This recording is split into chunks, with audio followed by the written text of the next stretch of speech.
Menjünk tovább és nehogy fékezz. Most készül a képed, mosolyogj. Megadj! Úgy látom a sebességhatárt átlépted, és a gyorshajtás nem egy olcsó dolog. Mondja meg, miért állított meg biztos úr? Figyeltem a kreszáblákra piszkosul, betartottam mindent a szabályokból. Ó nem, hát 21-en mentél 20-as táblánál, sokakat életveszélybe sodortál, búcsúzál el 30 000 forintottól. Undorító, 21 a áll a gyorshajtástól, nem is látszik a tábla a tólapától, elegem van az igazságtalanságból. Undorító, súlyiban a pokol mögül kamerázol, és akkor a büntetésről magyarázol, ezzel a 30 ongyan lenullázol. Sokat duma, nehogy már engem hibáztat, csörészegő féreg. Én csak szolgálok és vérek, most kussolj és add már a pénzed, 30 rugó, baby. Nem védesznek senkit, nem jár erre, ember, nézd meg. Csak azért vagy itt, hogy a pénzt szed. Rossz indulatú vagy, értsd meg.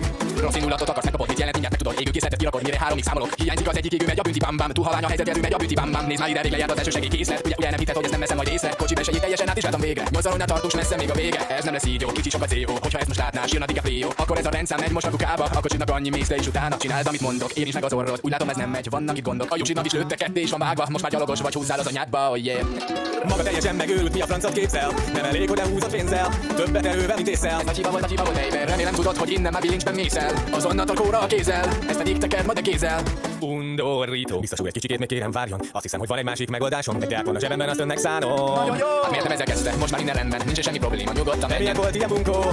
Ez olyan szomorító. Korrupció, baby. Barátom, kutyára bocsátom, vigyázzon az úton, remélem még látom. Mekkora gáz ez az ember? Az előbb még a földön vert el. Undorító.